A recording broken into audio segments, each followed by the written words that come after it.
काफी ज्यादा इंपॉर्टेंट है। उपमा का मतलब होता है तुलना। ठीक, ऐसे आप समझेंगे तो कभी नहीं भूलेंगे।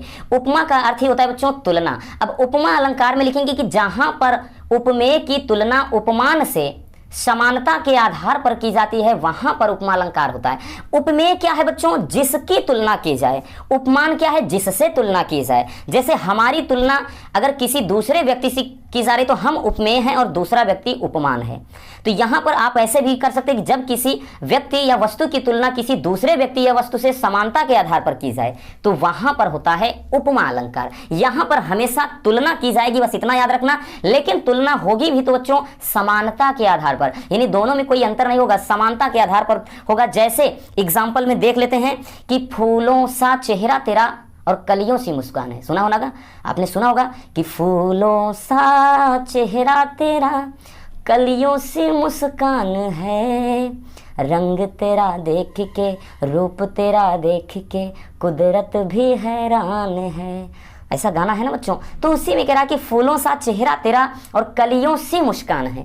तो जो चेहरा है भाई, यहाँ पर किसी नायिका के बारे में कहा गया है। मूवी में हीरोइन है भाई, तो इस हीरोइन की तुलना की गई फूलों सा चेहरा, यानी फूलों के जैसा ही चेहरा है, और कलियों सी मुस्कान है, यानी कलियों की तरह मुस्कान है। यानी इसमें जैसा फूल है वैसे चेहरा है और जैसी भाई कलियां होती हैं वैसे मुस्कान है, कोई अंतर नहीं है। तो यहाँ पर क्या है? उपमा अलंकार। जैसे आप एक और एग्जाम्पल लिख सकते थे, किसी मुख सुंदर चंद्र समाना, किसी सीता का मुख चंद्रमा के समान सुंदर है। बात समझ में आई रसगुल्लों? चलिए स्क्रीनशॉट कर लीजिए, उसके बाद हम देख लेते हैं अगला। चलिए दूसरा है बच्चों रूपक अलंकार। रूपक यानी रूप दे देना, यानी किसी वस्तु को किसी दूसरे वस्तु का एकदम रूप दे देना, हूबहू सेम उसी की तरह। ठीक, तो रूपक अलंकार में लिखेंगे कि जहां उपमेय में उपमान का भेद रहित आरोप हो वहां पर रूपक अलंकार। भेद रहित आरोप का मतलब है जब भाई उपमेय को उपमान की ही संज्ञा दे दें। जैसे जीवन क्या है भाई, जैसे अगर हम कहते हैं ना कि भाई जैसे जीवन एक जैसे पानी के बुल्ले के समान है तो के समान बोलेंगे तो उपमा अलंकार, या जीवन एक पानी का बुल्ला है या पानी का एक बुलबुला है तब हम क्या कहेंगे? रूपक अलंकार। ठीक है ना, यानी अगर के समान के जैसे की तरह हटा दिया जाए वहीं पर डायरेक्टली यानी उसी का रूप दे दिया जाए। ठीक, जैसे हमारा शरीर चलता फिरता कारखाना है।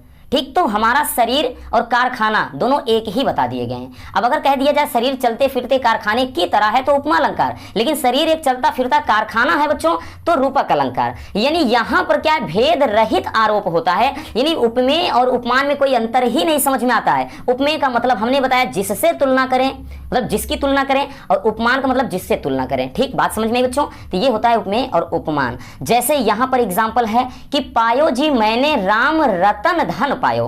तो भाई राम रतन, कि राम और रतन में कोई अंतर नहीं है। रतन का मतलब समझ रहे हैं आप, सोने चांदी यानी जो जवाहरात हीरे मुहर ये सब होते हैं। ठीक है ना, तो पायो जी मैंने राम रतन धन पायो, कि यहाँ पर कहा गया है कि मैंने राम रूपी धन पा लिया है। राम रतन धन पायो की मतलब वही है कि राम रूपी जो धन है वो क्या है? प्राप्त कर लिया है। तो इसमें राम और रतन में कोई अंतर ही नहीं रह गया है। ठीक है ना, प्रभु श्री राम एक रतन की तरह है, यानी वो जो धन है बिल्कुल मतलब रतन से कम नहीं है। या फिर दूसरा एग्जाम्पल कि चरण कमल बंधव हरि राई। मैं इसमें देखिए क्या है, इसमें जैसे बात करें तो इसमें चरण कमल बंधव हरि राई, तो मैं कमल मतलब कमल रूपी चरणों की वंदना करता हूँ।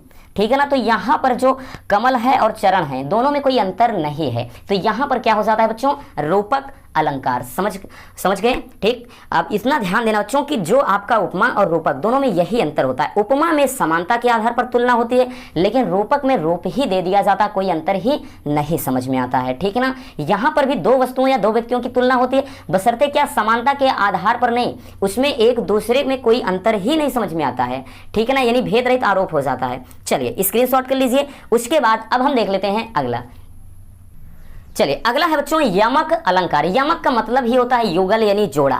ठीक है ना, यमक अलंकार, तो जहां पर कोई शब्द एक से अधिक बार आए और उसका अर्थ अलग अलग हो तो वहां पर यमक अलंकार होता है। मतलब समझ गए बच्चों, युगल यानी जोड़ा। यमक इतना आप समझ जाएंगे यार तो अर्थ आप मतलब परिभाषा आराम से लिख लेंगे। यमक का मतलब याद रख लेंगे बस, यमक यानी जोड़ा। तो जहां पर कोई शब्द एक से अधिक बार आए, मान लेते हैं 2 बार आ गया और उसका अलग मतलब अर्थ जो है अलग अलग हो, तो वहां पर अलग क्या होता है? यमक अलंकार। जैसे यहाँ पर देख लीजिए, समझ जाएंगे बहुत ही सिंपल तरीके से।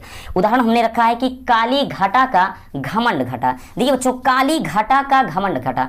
काली घटा का मतलब क्या है बच्चों? बादल एक है, और दूसरे यहाँ पर घटा का मतलब क्या है, घटना। ठीक, तो कह रहा काली घटा का घमंड घटा। काली घटा यानी काली घटा, यहाँ काले बादल की बात कर रहा है, और घमंड घटा यानी घमंड के घटने की बात कर रहा है। तो यहाँ पर घटा और घटा शब्द 2 बार आया है बच्चों, लेकिन दोनों के अर्थ क्या हैं, अलग अलग है। एक घटा का मतलब बादल है और दूसरे घटा का मतलब घटना यानी कम होना है। दूसरा एग्जाम्पल कि सोना कितना सोना है, सोने जैसा मेरा मन। ठीक ना, गाना सुना होगा ना कि सोना कितना सोना है, सोने जैसा मेरा मन, तू मेरा तू मेरा तू मेरा तू मेरा तू मेरा हीरो नंबर 1, ऐसा गाना सुना होगा आपने। तो सोना कितना सोना है और सोने जैसा मेरा मन, ठीक है ना। तो यहां पर क्या है कि सोना कितना सोना है, सोने जैसा मेरा मन, ठीक है ना। अरे भाई मेरा की बजाय तेरा होता है गाने में क्या, ठीक ना, मेरा तेरा क्या होगा उस पर मत जाइएगा। लेकिन यहां पर मतलब है तो सिर्फ हमें किससे, सोना। तो सोना कितना सोना है, तो एक सोने का अर्थ है बच्चों सोना यानी आभूषण जो आपका होता है मेटल धातु। सोना कितना सोना है, अब सोना का मतलब सुंदर, एक सोना का मतलब समझ गए कि सोना कितना सोना है, और सोने जैसा तेरा मन या मेरा मन क्या है भाई हमें ठीक से याद भी नहीं बच्चों, लेकिन इस पर मत जाइएगा। ठीक, बस इतना याद रखना कि यहाँ पर एक सोने का मतलब है कि सोना यानी आभूषण वाला जो मतलब मेटल होता है धातु, और दूसरा सोना का मतलब सोना जिसको बोलते हैं यानी सुंदर। ठीक है ना, तो समझ गए। चलिए इसको भी स्क्रीनशॉट कर लीजिए।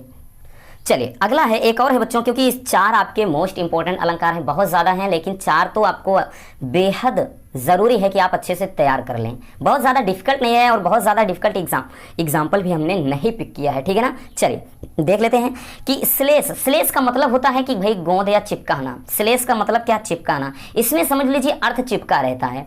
तो श्लेष का अलंकार की परिभाषा कैसे लिखेंगे, जहां पर कोई शब्द एक ही बार आए लेकिन उसके अर्थ अलग अलग हों तो वहां पर श्लेष अलंकार होता है।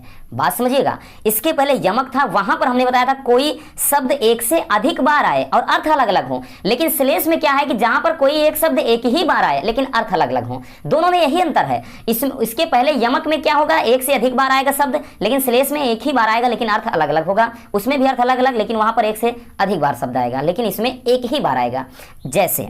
ठीक है ना, तो बात समझ में आई कि जहां पर कोई शब्द एक ही बार आए लेकिन उसके अर्थ अलग अलग हों तो वहां पर श्लेष अलंकार होता है। जैसे कह रहा है प्रियतम बतला दो लाल मेरा कहाँ है। ठीक है ना, कह रहा है कि प्रियतम बतला दो लाल मेरा कहाँ है। तो एक एग्जाम्पल ये है, दूसरा है, ठीक है ना, 2 अलग अलग एग्जाम्पल हैं। तो प्रियतम बतला दो लाल, लाल का मतलब क्या है बच्चों, एक लाल का मतलब होता है बेटा यानी पुत्र, और एक लाल का मतलब होता है रत्न। तो यहां पर जो लाल शब्द आया है ये आपको दिख रहा है, इसका 2 अर्थ हो गया, यानी एक ही बार आया है बच्चों लेकिन इसके 2 अर्थ हो गए। एक लाल का मतलब बेटा हो गया, दूसरा लाल का मतलब रत्न हो गया। बात समझ में आ गया। चलिए दूसरा एग्जाम्पल, भाई ये तो फेमस एग्जाम्पल है कि रहीमन पानी राखिए बिन पानी सब सोन, और पानी गए न उबरे मोती मानुष चून। कि रहीमन पानी राखिए, ठीक है ना। अब ये मत देखिएगा पानी पानी पानी अरे कई बार है, नहीं, पानी शब्द है उसकी आवृत्ति बार बार हुई उससे नहीं मतलब है कि रहीमन पानी राखिए। तो इसमें कहा गया कि भाई पानी जो है उसको क्या है, मतलब वो बचा कर रखना चाहिए।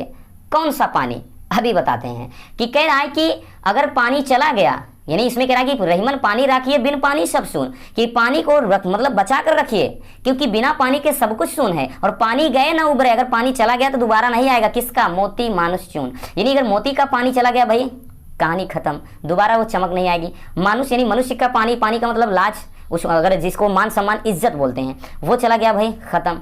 ठीक है ना, गांव में कोई पूछेगा भी नहीं। और चून का मतलब चूना, चूने का भी पानी अगर मर गया तो वो चूना भी बेकार।